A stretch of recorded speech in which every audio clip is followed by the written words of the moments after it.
Session 7, the 4 channels that set your thermostat.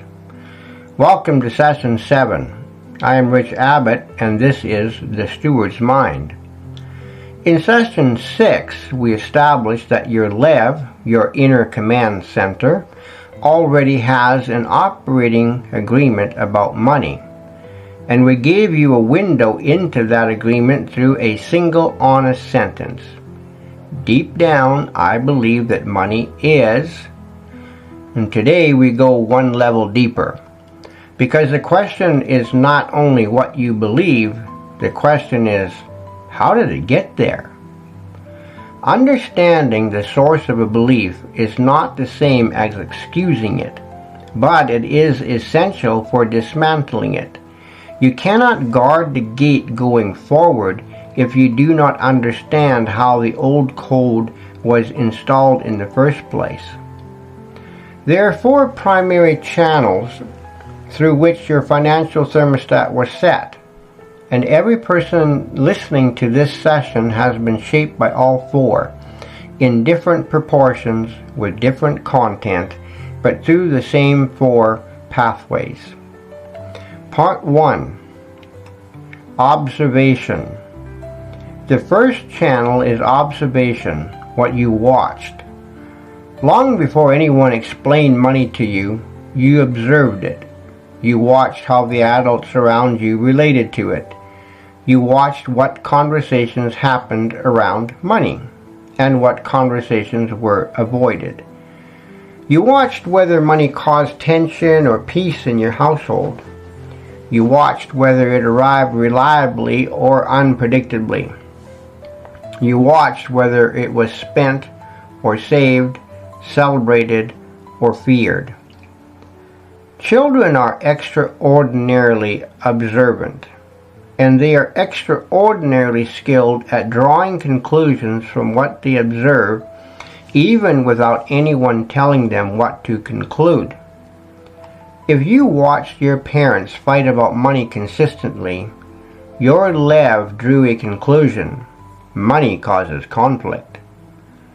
If you watched money disappear as quickly as it came, your LEV drew a conclusion: money is not something that stays.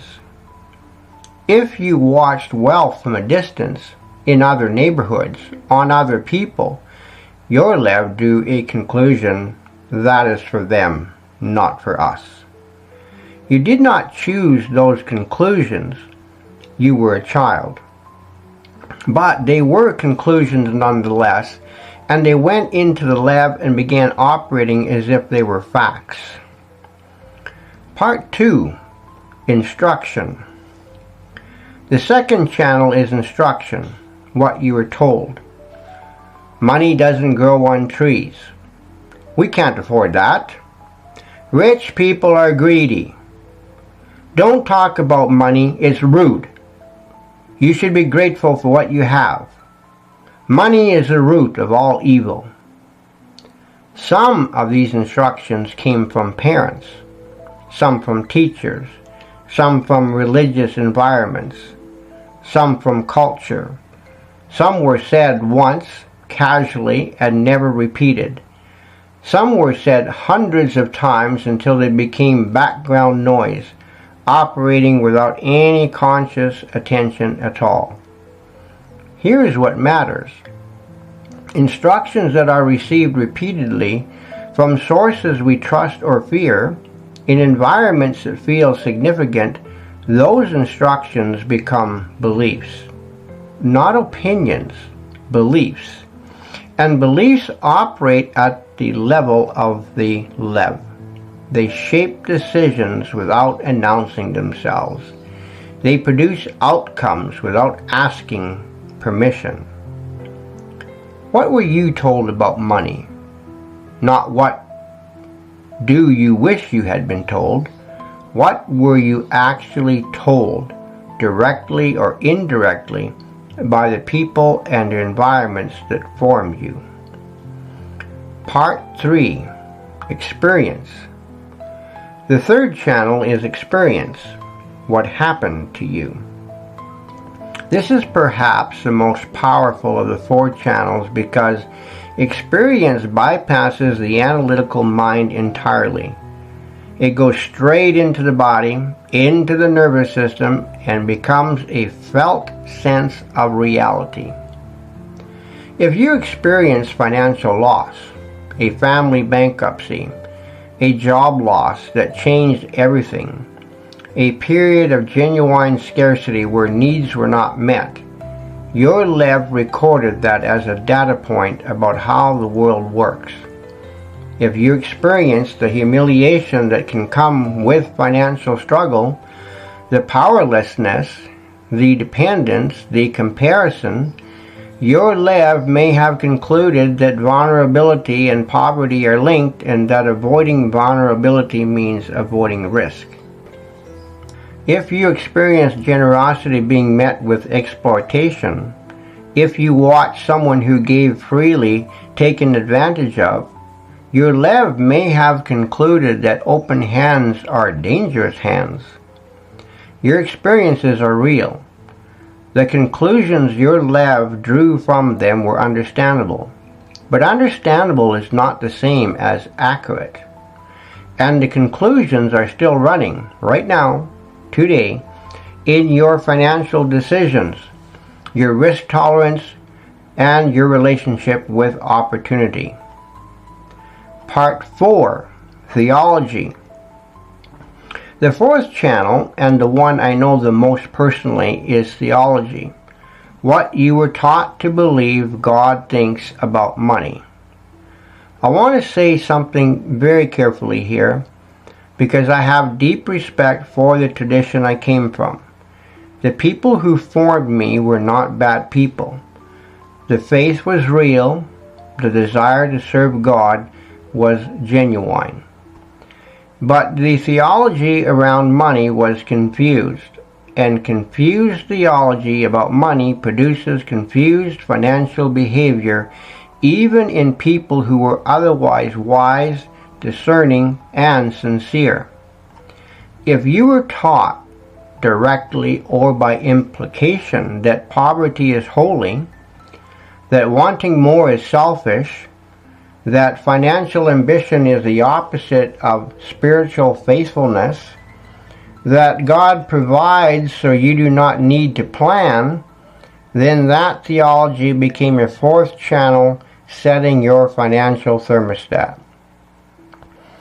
And here is what is particularly hard about theological channels. They carry the weight of eternal authority. When a belief is framed as what God wants, it is very difficult to examine it critically. To question it feels like questioning God Himself. But the belief is not God. The theology is not Scripture. And as I said in week 1, Scripture, the actual text in context, says something very different from what many of us were taught. For example, diligent hands bring wealth. Proverbs 10 verse 4. It is He who gives you the ability to produce wealth. Deuteronomy 8:18. A good man leaves an inheritance for his children's children. Proverbs 13:22. Be fruitful and multiply. Genesis 1:28. Now those are not footnotes in Scripture. They are pillars. They were in the text the whole time. Part 5, putting it all together. So here you are, shaped by observation, instruction, experience, and theology, in proportions you did not choose, through channels you did not select. The financial thermostat was set before you had any conscious say in it, and it has been running ever since. The reason this matters, the reason Solomon said, above all else, guard your heart, is that the thermostat does not just produce feelings. It produces outcomes. It shapes what you pursue and what you avoid, what you allow yourself to build and when you self-sabotage, what you believe is possible for someone like you. The thermostat explains why two people can receive exactly the same financial information and have completely different results. One of them reads the wealth building principle and acts on it. The other reads it and does nothing, or starts and stops. The difference is not intelligence. The difference is the thermostat setting. Part 6, Reflection. Before you close this session, I want you to map your 4 channels. Take a moment with each one. Observation. What did I watch growing up about money?